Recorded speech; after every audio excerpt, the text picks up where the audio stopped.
Здравствуйте! В эфире еженедельная информационно-аналитическая программа «События недели» и я ее ведущая Белла Кварчия. Вторжение войск Госсовета Грузии в Абхазию в августе 1992 года с болью и возмущением восприняли братские народы Северного Кавказа, Юга России и кавказской диаспоры за рубежом. Общественно-политические и национально-патриотические движения республик Северного Кавказа выступили с заявлением о поддержке борьбы абхазского народа за его свободу и независимость. О роли добровольческого движения в период Отечественной войны мы поговорим с гостем в студии. А пока давайте вспомним о наиболее заметных событиях уходящей недели.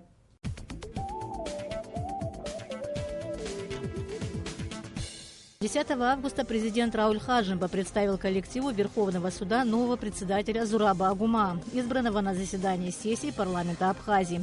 Прежний председатель Верховного суда Роман Мужба 1 июня 2015 года объявил о своей отставке в связи с истечением срока полномочий. Реформы в судебной системе в ближайшее время должны изменить многое в работе суда. И это положительно скажется на общем состоянии дел в государстве, подчеркнул президент.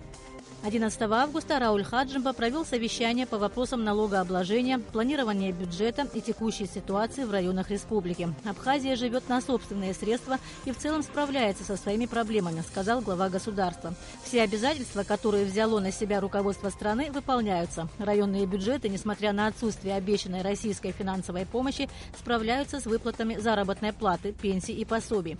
Было отмечено, что курортный сезон выдался успешным. Остро стоит вопрос оптимизации сбора налоговых платежей. На совещании отчитались руководители фискальных служб и глав всех районов. Усилению службы судебных приставов было посвящено заседание, которое прошло в тот же день в администрации президента. Большое количество судебных решений не исполняется. Это связано и со слабой правовой базой, и с нехваткой кадров. До вступления в силу закона о судебных приставах 16 января следующего года, наделяющего судебных исполнителей, в том числе и силовыми полномочиями, принято решение наделить сотрудников Министерства внутренних дел и МЧС полномочиями судебных приставов, которые окажут содействие в исполнении судебных решений. Сегодня идет речь непосредственно о принудительном исполнении судебных решений. А поскольку мы не являемся таким структурным силовым структурам, и нам очень сложно его приводить в исполнение, в силу известных причин, это прежде всего вы знаете, что физическое воспрепятствование, то есть со стороны выселяемых их родственников, чаще всего так бывает. И на сегодняшний день мы можем обращаться только в органы внутренних дел. В Абхазии необходимо провести инвентаризацию земель, находящихся в обороте. Об этом сказал премьер-министр Артур Никвабия 12 августа на совещании по вопросам сельскохозяйственной переписи и развитию агропромышленного комплекса. В настоящее время составляется реестр находящихся в аренде или пользовании прибрежных земель, а также земель, прилегающих к прибрежной зоне. А в 2016 году в Абхазии впервые будет проведена сельскохозяйственная перепись с целью получения объективной и полной статистической информации о состоянии дел и структуре сельского хозяйства. Всем нам интересно, какими земельными ресурсами располагает наше сельское хозяйство, как они используются, сколько и каких хозяйств у нас работает в аграрном секторе, вообще что растет на нашей земле, кто на ней трудится, сколько в стране крупного рогатого скота. Эти многие вопросы, касающиеся аграрной инфраструктуры, будут в центре внимания переписчиков и их респондентов. Привлечение российских инвестиций, развитие рынка недвижимости и туристического кластера, закон об особенностях оборота жилья – эти темы обсуждались в ходе круглого стола, состоявшегося 12 августа в Сухуме и организованного Российским институтом развития самоопределившихся государств. Ряд абхазских экспертов поддержали инициативу разрешить продажу жилья гражданам страны, признавших независимость Абхазии. Все эти годы совершались незаконные сделки по продаже квартир. Надо ввести этот процесс в законные рамки и взять его под контроль, отметили выступившие. Мы почему-то боимся и думаем, что если в Абхазии будет недвижимость продаваться, то это будет наносить ущерб интересам Абхазии. Это у меня ошибочное мнение. Этого не надо бояться, понимаете, это актив, недвижимость, оно должно быть в обороте государства. Государство с этого должно получать пошлины, как везде. Разыскиваемые сотрудники СГБ явились добровольно в военную прокуратуру и дали показания. Об этом сообщил генеральный прокурор Абхазии Алексей Ломия. В отношении подозреваемых избрана мера пресечения обязательства явки. Расследование уголовного дела продолжается, уточнил генпрокурор. Напомним, военная прокуратура Абхазии возбудила уголовное дело в отношении 5 оперативных сотрудников службы госбезопасности за превышение должностных полномочий с применением насилия и специальных средств. Речь идет об избиении 25 июля жителя города Сухум Астамура Герхелия. Новое лечебно-диагностическое оборудование поступило в Национальный онкологический центр. В этом перечне аппарат лучевой терапии для лечения кожных заболеваний, цифровой маммограф и рентгенодиагностический аппарат. Оборудование доставлено из Москвы и Северного Кавказа в рамках российского комплексного плана. Это третий этап поставки медицинского оборудования в Абхазию. В текущем году были получены аппараты ультразвуковой диагностики и для искусственной вентиляции легких. Следующий этап – это оснащение лечебницы операционным оборудованием. 14 августа – горькая дата в истории Абхазии. 23 года назад началась Отечественная война народа Абхазии 1992-1993 годов. По всей стране прошли памятные мероприятия. С утра в парке боевой славы в Сухуме началось возложение цветов и венков. В музее боевой славы имени Ардзенба была открыта экспозиция, посвященная Дню начала войны, и фотовыставка ко Дню добровольца. В боевых действиях со стороны Абхазии участвовало более 12 тысяч человек. Абхазия потеряла более 2700 человек, более 5000 получили ранения. Многие все еще считаются пропавшими без вести. За независимость Абхазии сражались добровольцы Северного Кавказа, юга России, представители абхазской диаспоры из дальнего зарубежья.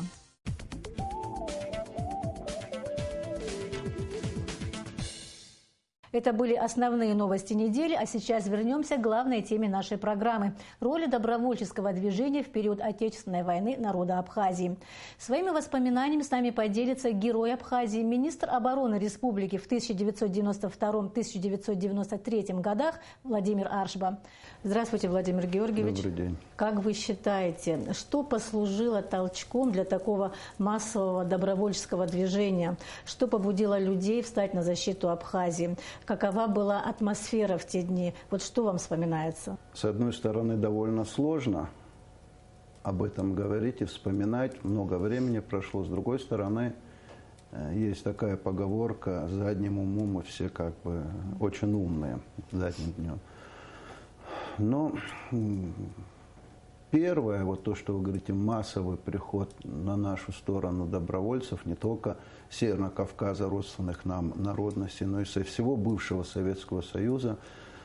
Ну, может быть, в целом идейное воспитание на тот период было такое, что, ну, как вам правильно, гипертрофированное чувство справедливости, и когда вот весь мир увидел, насколько несправедливо, ну, можно даже сказать, подло и нечестно поступили по отношению к нам, к Абхазии, у людей это вызвало чувство возмущения, гнев, и люди пошли сюда добровольно, потому что мы все знаем прекрасно, помним прекрасно, что ни одному, который прибыл сюда добровольно воевать, помогать нам в освобождении нашей республики, не было заплачено никаких денег. Добровольческое движение наверняка возникло не на пустом месте.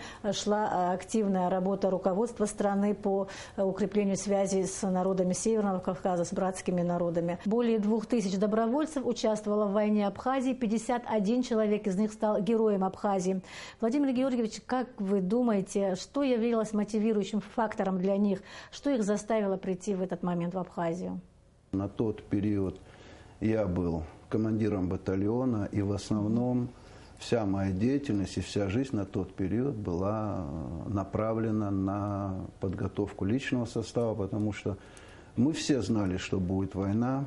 Мы не знали, когда она будет, но мы знали, что она будет, и мы занимались. Геннадий Аламея ездил, многие наши политические руководители на тот период, члены Верховного Совета ездили и налаживали отношения. Но что конкретно, я, к сожалению, сказать не могу. Понятно. Вот характерна клятва, которую дали воины из Черкесска, там 19 августа, на Северном Кавказе, перед тем, как они хотели перейти перевал и прийти к нам помогать Абхазии, участвовать в добровольческом движении, они дали клятву: просим правительство Абхазии считать нас абхазами. Какая атмосфера в тот момент царила в рядах вооруженных сил Абхазии? Как все это воспринималось? Когда я узнал, что к нам пришли первые добровольцы, а их было-то там всего несколько человек. Понимаете, не важно сколько, важно когда мы думали, что мы остались один на один с таким сильным врагом для нас, И когда ты знаешь, что есть люди, которые готовы рискнуть своей жизнью, дают такие клятвы в твою поддержку, ну, я хочу сказать, это, мы процентов на 70 в тот период уже были уверены, что мы победим. Когда первые добровольцы приехали сюда, опять же, мы находились возле Красного моста, вели оборону, мы не знали, что они приехали по рации. Султан стал выходить под позывным 12-й. Никто из нас не знал, кто это 12-й. Мы вообще вначале думали, что это чистая провокация со стороны грузин. И пока не послали людей в Гудауту, чтобы спросить наше руководство, что это. И вот они приехали, буквально где-то часа 4 их не было, приехали, сказали, да, говорит, это вот приехали с Северного Кавказа, там как бы наши братья. Самые тяжелые бои, самые тяжелые операции, мы все равно пытались как бы их чуть-чуть щадить, потому что мы знали, что это в любом случае наша война, и основной груз ответственности и тяжести должен лечь на наши плечи. Что можно сказать о мотивации тех людей, да, которые нет родственных связей каких-то между нашими народами? Из России очень многие приехали, да? Со всего Советского Союза люди из Казахстана, я знаю, с Татарстана. Что, вы думаете, служило мотивацией для них? Они видели, насколько это несправедливо, и пытались защитить, вернее, как же это правильно сказать, они пытались эту несправедливость исправить. В то время, не нужно забывать, все-таки это был, хоть уже и полуразвалившийся, но это был еще Советский Союз. И ответственность, если бы, Советский Союз сохранился бы, да, то была бы очень большая. Несмотря на все это, они приходили сюда и помогали нам. С кем вы больше непосредственно контактировали? О ком бы вы хотели рассказать? После 17 августа меня контузило. Я находился на излечении в Гудаутах, когда выписался с госпиталя. На тот момент командир полка или уже командующий вооруженными силами Абхазии Какаля Виктор Шаликович поставил мне задачу, собрать, будем так говорить, остатки своего батальона и готовиться к выходу в город Кварчал. Потому что зона ответственности моего батальона была как раз-таки та зона. И место дислокации мне определили в Новом Афоне водопаде. И получилось так, что, не первые добровольцы, а те, которые приехали с Султаном Сосналев, а потом, которые через перевал проходили, их присылали ко мне. Из них я формировал отряды. Как такового командующего фронтом не было, но командовал фронтом Гуместинский Мушнихвардский, тоже бывший мой заместитель. И я ему посылал эти группы. И первая группа, которая приехала, было 2 автобуса «Пазика», было их где-то в пределах человек 35-40, не более того. Когда они приехали, я их построил. И с какого региона, какие люди, с Кабардино-Балкарии, с Карачаево-Черкесии, с юга России были, и были с Чеченской Республики. Вышел, я говорю, командиры, подойдите ко мне. Вышел такой высокий, здоровый парень. Представился: Гилаев Руслан. Я, говорит, командир чеченского батальона. Я ставлю задачу подготовить мне списки личного состава и через данное количество времени опять построение с тем, чтобы формировать. Часа через 2 подходит ко мне другой чеченец и говорит: я, старший от чеченской группы. Я говорю: как, подождите, на общем построении был Гилаев, теперь говорите вы. Я говорю: идите, разберитесь между собой, потом придете мне и скажете, кто из вас в конечном итоге старший. Ушел, подходит, и в конечном итоге старший этот оказался Шамиль Басаев. Руслан Гилаев на следующий же день уехал, а Шамиль Басаев остался здесь. И что мне в целом понравилось, когда я им сказал, что сутки вам даю на отдых, а на следующий день я вас уже отправлю на фронт, они практически все заявили: мы сюда приехали не отдыхать, нет, прямо сейчас, говорит, посылайте нас на фронт. Очень тесно мы, я общался Я, к сожалению, не помню фамилия. Феликс был такой. Он был с Кабардино-Балкарии. Гена Карданов, он выполнял функции разведвзвода перед взятием Шромы. Значит, он со своей группой проделывал проходы в минных полях, на склонах Шромах, что были. Вот, и проводил там у меня мероприятия. Очень хорошо я был знаком с Исой. Фамилию, опять же, не помню. Позывной «Гвоздь». Он, к большому сожалению, погиб, правда, уже в Чеченской войне. Умалат был, тоже чеченский, второй чеченский отряд. Ну, я вам хочу сказать, он очень плохо видел, но был очень отчаянным парнем. Вот. Ну, Ибрагима Яганова, когда мы готовили десант на Тамыш, как бы командиром десанта был назначен он. Вы понимаете, у них, может быть, не было военного образования, но они вот настолько по духу были как военные, настолько серьезно воспринимали приказ и исполняли эти приказы, что, я говорю, они очень сильно поддерживали дух вот своим поведением.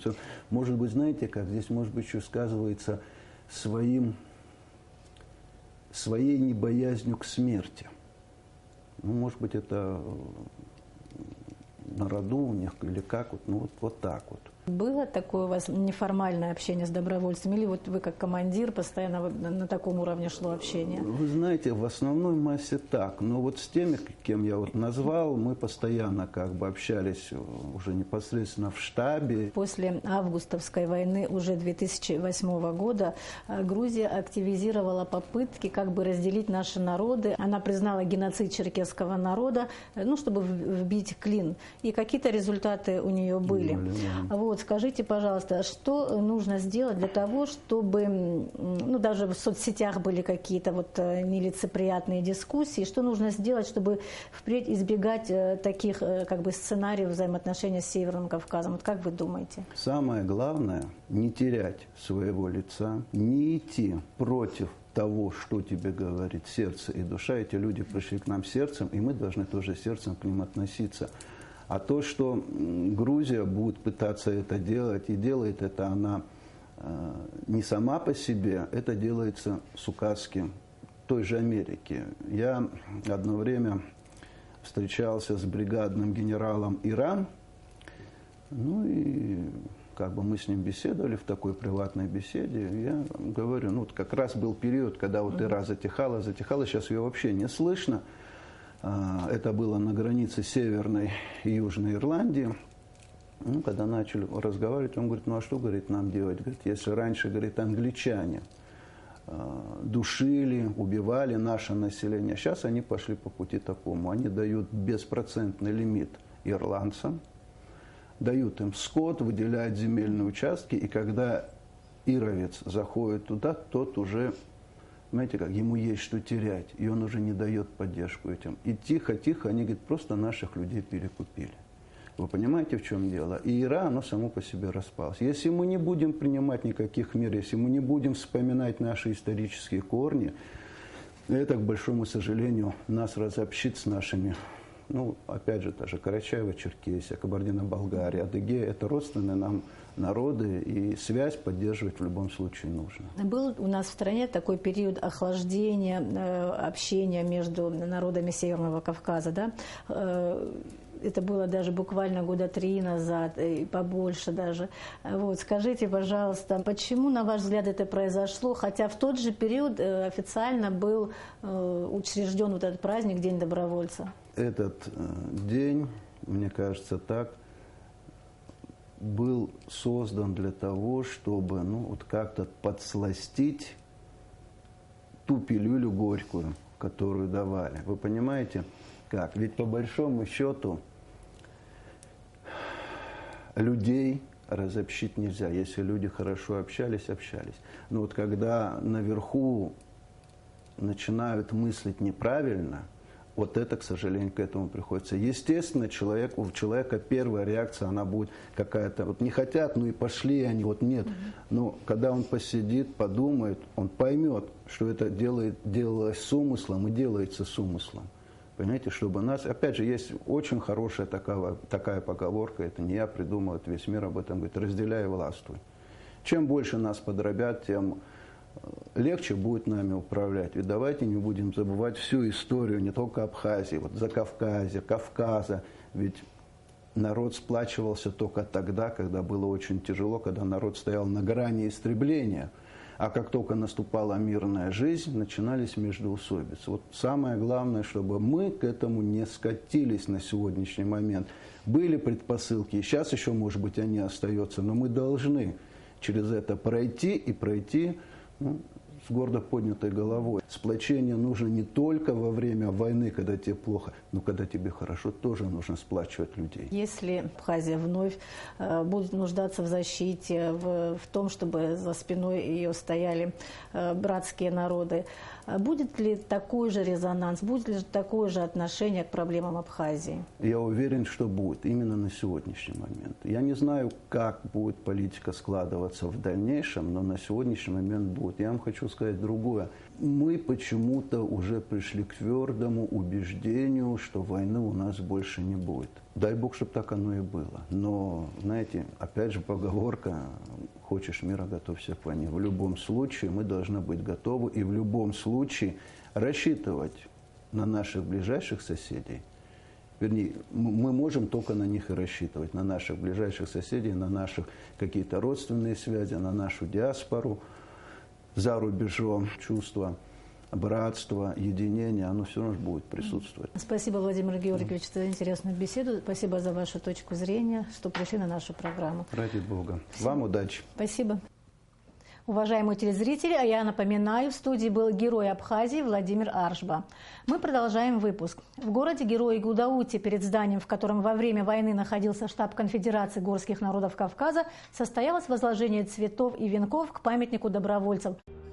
Уже на второй день после начала войны на помощь к братьям-абхазам пришли воины-добровольцы Северного Кавказа. Именно на этом месте 23 года назад они собирались в группы, бригады, батальоны, плечом к плечу со всем народом республики. В то время мы были молодые, может, мы тогда и не понимали, что мы так, глубоко так не задумывались, это сейчас так можем подумать, что тогда мы заложили камень, может быть, того, что Кавказ един, и он для всех один. И мы хотели тогда, чтобы наше подрастающее поколение не знало горечь войны. Памятная стела добровольцам установлена в городе Героя Гудаута, у здания, где во время войны располагался штаб Конфедерации горских народов Кавказа. Память погибших почтили ветераны войны, добровольцы, президент Рауль Хаджинба, премьер-министр Артур Мекваби, спикер парламента Валерий Бганба, общественность.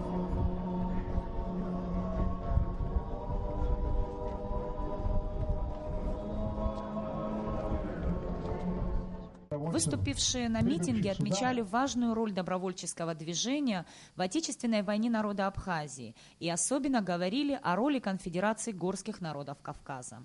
От чистого сердца я желаю вам всем мирного неба над головой, семейного благополучия и мирного созидания в республике и в тех местах, где вы проживаете. Не единожды сегодня отмечали роль общественных и политических деятелей Мусы Шанибова и Юсупа Сосланбекова. Неоценим вклад государственного и военного деятеля Султана Сосналиева. Именно под его руководством в Абхазию прибыла первая группа добровольцев. Мы говорим «вечная память», мы будем помнить всех добровольцев, которые сложили весь голову. Мы говорим, что мы будем помнить тех абхазов, и не только абхазов, весь народ республики, который сложил голову. Но что значит мы будем помнить? Это значит мы будем продолжать то дело, ради чего они воевали, ради чего была выиграна эта война. В Отечественной войне народа Абхазии погибло 268 добровольцев. 300 ветеранов награждены медалями за боевые заслуги. Более 50 – герои Абхазии. Сами ветераны вспоминают те дни, будто и не прошло 23 лет. Свой поступок, говорят они, никогда не подвергнут переоценке, поскольку это настоящий зов души. В этот день добровольцы почтили память первого президента Абхазии Владислава Арзенба. После Гудаута они приехали в село Нижняя Шера и возложили венки и цветы к мемориалу своего главнокомандующего, под чьим руководством добровольцы сражались за свободу Абхазии.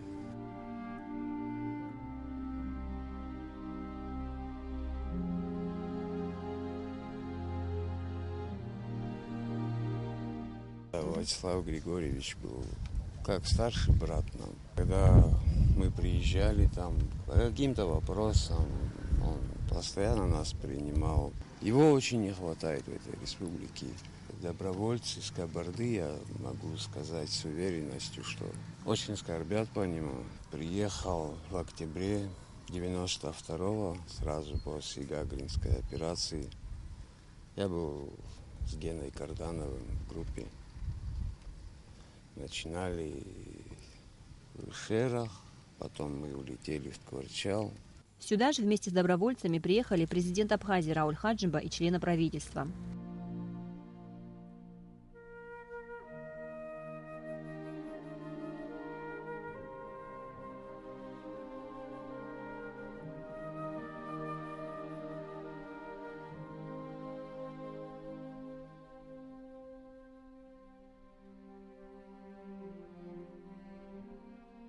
Буквально 17 числа мы уже прибыли с Южной Осетии на помощь братскому народу. У нас испокон веков вот так передается из поколения в поколение, что абхазы — это наши братья, близкий нам народ, и мы сочли и всегда чтем вот эту мысль, что нам надо рядом друг с другом стоять. Отмечая вот эти памятные мероприятия, хотелось бы выразить слова благодарности вашему народу, вашему руководству, что они про ребят не забывают, кто тогда пришел на помощь. Вот каждый год они приглашают нас. Спасибо вам за великолепные условия, все, что вы для нас делаете. Когда добровольцы с Южной Осетии приехали, естественно, встречались с ним. Великий человек на самом деле. Кардзимби, большое уважение к абхазскому народу. И мы вам желаем процветания и всего самого наилучшего, от чистого сердца. Затем добровольцы приехали в Сухум, в парк боевой славы, чтобы почтить память воинов, отдавших жизнь за свободу страны.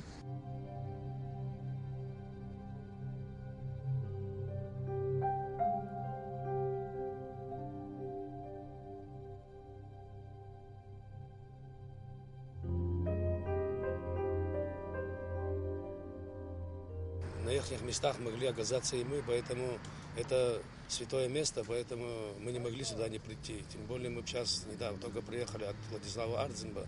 Это был наш старший брат, которого мы уважали, ценили. И до сегодняшнего дня и семью уважаем, и дочку. И вообще у нас такого как бы нету той фамилии, другой фамилии. Для нас Абхаз есть Абхаз. Поэтому мы очень рады вас всегда видеть.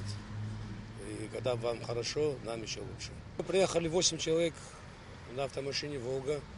С Аргудана был такой Гена Карданов, наш брат, наш командир.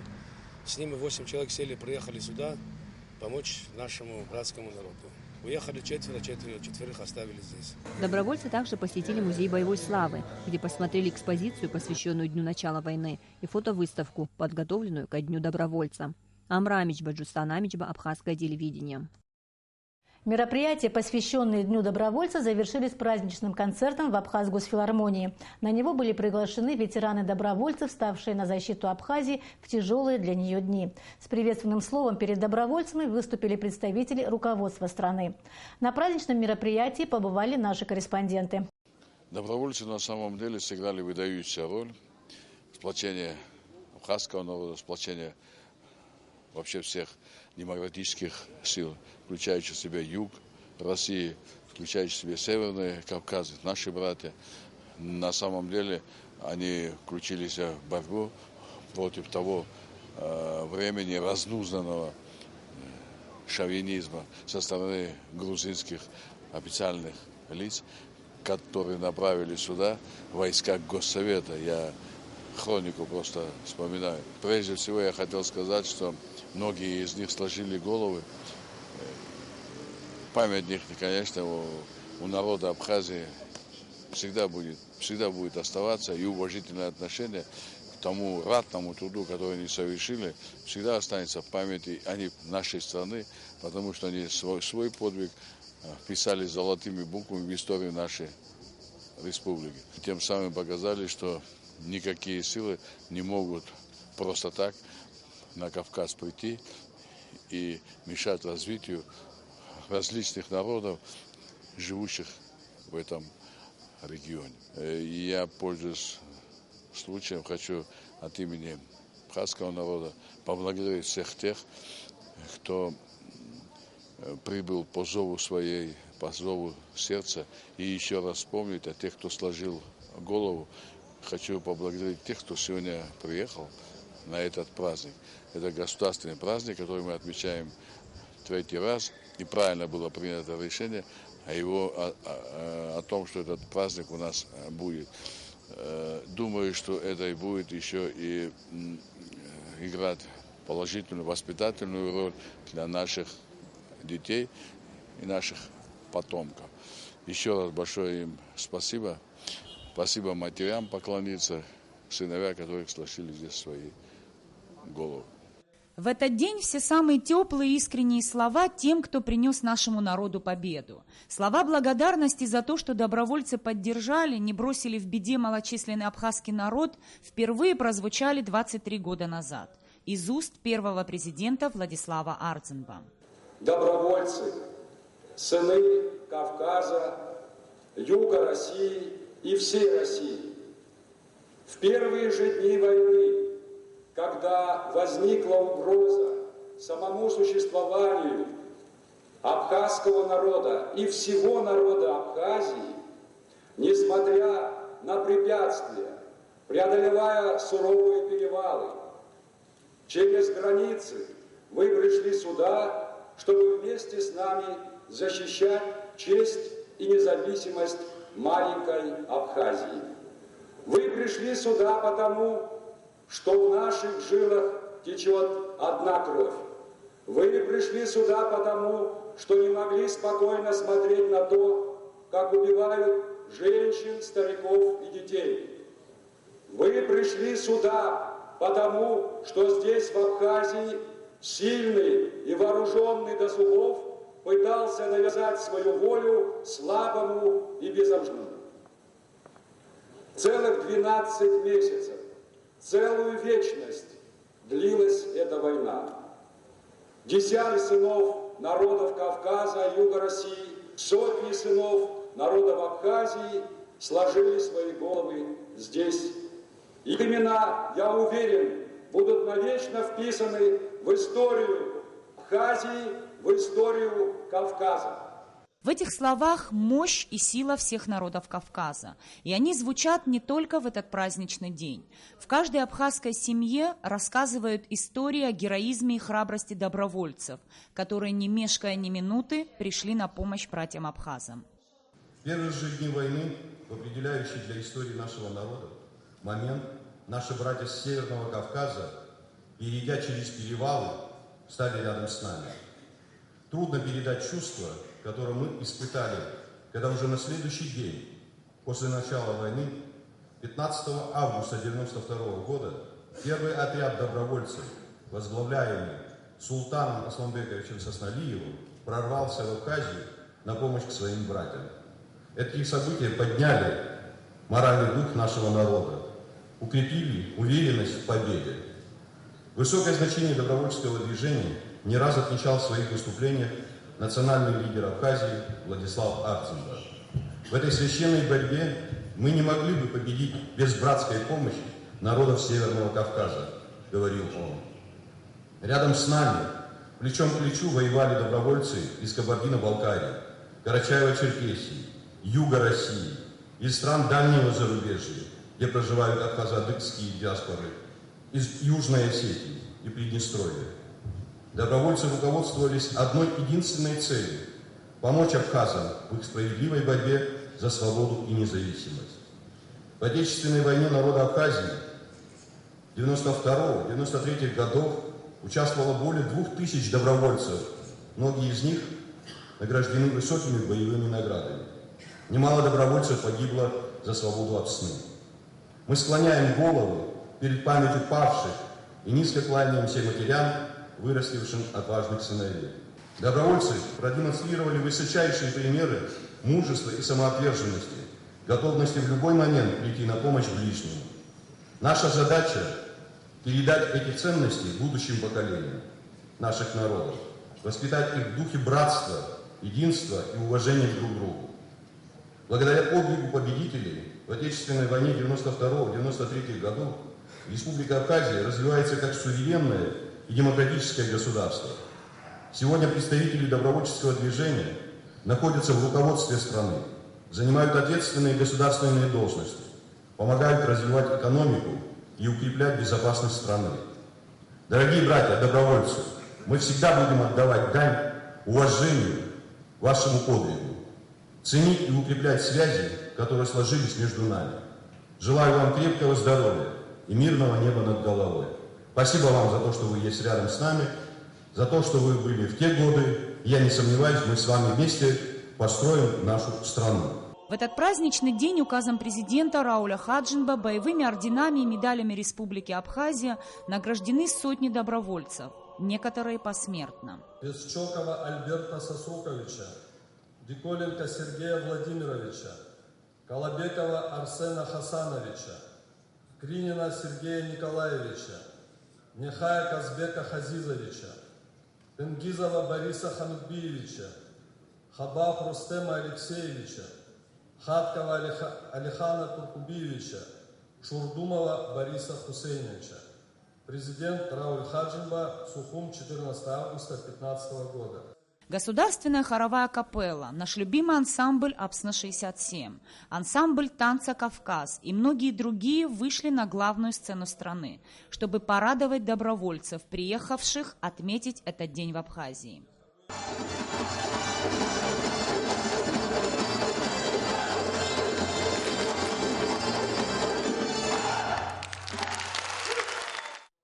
Песни войны – хроника самых тяжелых дней в новейшей истории Абхазии, вперемешку с историями, рассказанными добровольцами тогда, в 92-м.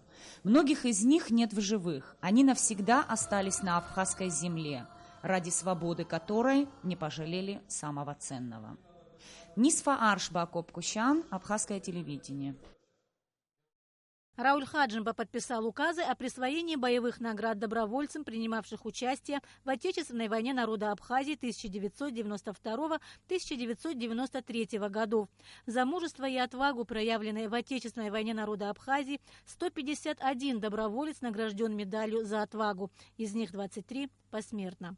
За мужество и самоотверженность, проявленные в Отечественной войне народа Абхазии 1992-1993 годов, 58 человек награждены орденом Леона, 9 из них посмертно. Хочу поздравить всех с этой датой. Мы всегда будем чтить память тех погибших друзей, добровольцев. И живых мы всегда ждем здесь у себя. Это также, как наша Родина, самый тяжелый период для нас. Они встали на защиту вместе с нами. За это им поклон. На трассе Сухум-Псоу у села Верхняя Ишера произошло дорожно-транспортное происшествие. Бензовоз, принадлежащий 7-й российской военной базе и перевозивший дизельное топливо, опрокинулся. Движение было перекрыто около часа. Все подробности происшествия расскажет Нисфа Аршба. Многотонный Урал 7-й российской военной базы, перевозивший дизтопливо, поднялся на горку, и уже на спуске у машины отказали тормоза. Такова на данный момент предварительная версия произошедшего. Водитель принял решение заехать на возвышение поблизости, откуда бензовоз и опрокинулся на проезжую часть. Вот на этом спуске, и доезжая метров 100, ему отказала тормозная система. Водитель молодец, не растерялся. Он постарался, там маленькая тропинка, если вы видели, горы. Оттуда машина опрокинулась прямо на проезжую часть. К счастью, что он вез дизтопливо. Машина не взорвалась. Многокилометровая автомобильная пробка образовалась уже через несколько минут и тянулась аж до села Чадара Сухумского района. Для устранения последствий дорожно-транспортного происшествия движение в сторону Сухума также пришлось ограничить. На место происшествия выехали сотрудники госавтоинспекции и спасатели. На проезжую часть из поврежденного большегруза вытекло около 7 тонн солярки. Чтобы предотвратить попадание дизельного топлива в грунт и воду, место происшествия обработали сорбентом, а затем пеной. Экологической угрозы нет. Машина перевернулась, и утечка соляры образовалась, и поэтому мы приняли оперативное решение сразу смывать топливо, потому что на асфальте машины не могут проехать, потому что топливо очень скользит. И для этого надо было побольше пены, машины, пожарных 5 машин было задействовано. Они справляются, работа ведется. Абсолютно никаких угроз. Распространяются слухи, что оно попадало в речку, попадает, оно приносит какой-то, абсолютно нет. Мы сразу начали подавать воду, пену, она мешается, и абсолютно никакой угрозы ни для природы, и ни для гумысты реки. ДТП обошлось без жертв. Водители и пассажиры автомобиля получили незначительные травмы. Бензовоз с проезжей части убирали с помощью крана и увезли на эвакуаторе. На ликвидацию последствий дорожно-транспортного происшествия потребовалось немногим более 2 часов. Нисфа Аршба, Акоп Кущан, Абхазское телевидение. Сегодня свой день отмечают танкисты Абхазии. 14 августа на Красном мосту в Сухуме был отбит у войск Госсовета Грузии первый танк. Во время Отечественной войны танкисты продемонстрировали образцы беспредельного мужества, стойкости и героизма. Более 40 танкистов погибли, 16 человек стали героями Абхазии, 70 кавалерами ордена Леона. На Красном мосту, когда грузинская армада подошла вот оттуда, с 26-го съезда, вот этот, оттуда по трассе, там они остановились под эстакадой где-то. И один вышел и пошел сюда, и, значит, ребята там Джелли стрелял, поджег, и Ашу авианор есть такой перегнал. И у нас стал 01 танк. Он повреждений много получил, ремонтировали ребята это самое, и потом прорыв был грузинской стороной, вот в районе Нижней Шеры. И они потеряли там 3 танка, грузины. И вот эти все 3 танка мы вытащили, и собрали из 3 танков 1, 2 стал. Потому что они были повреждены, мы, в общем, перекинули запчасти, и встал 1 и 2 танк. И вот с 1 и 2 танком мы пошли на Гагру. В Министерстве обороны республики принимали присягу юноши и девушки, поступившие в различные военные вузы Российской Федерации. Здесь же, в Министерстве обороны, в течение 2 недель они проходили курс молодого бойца. А в конце августа отправятся в разные города России, где будут осваивать профессии, востребованные в Абхазии. По условиям контракта, по окончании учебы они обязаны вернуться на родину. Сегодня 170 курсантов всего обучается в Российской Федерации. И до 2019-2020 года, естественно, все будут уходить по возрасту, по приходу. Все места будут освобождаться. В этом году 12 человек прибыло. И все 12 человек трудоустроены. Уже подписали контракт. После окончания они приезжают 5 лет, они отрабатывают в Министерстве обороны. Сегодня в Абхазии вспоминают еще одну дату. 15 лет назад был убит видный общественный и политический деятель, депутат парламента Абхазии первого созыва, правозащитник Зураб Ачба. Он был оратором и дипломатом, блестяще владел даром публичного выступления. Его высказывания по многим злободневным вопросам политической и общественной жизни Абхазии не потеряли своей актуальности и в наши дни. На сегодня это все. Спасибо, что были с нами. Всего вам доброго. До свидания.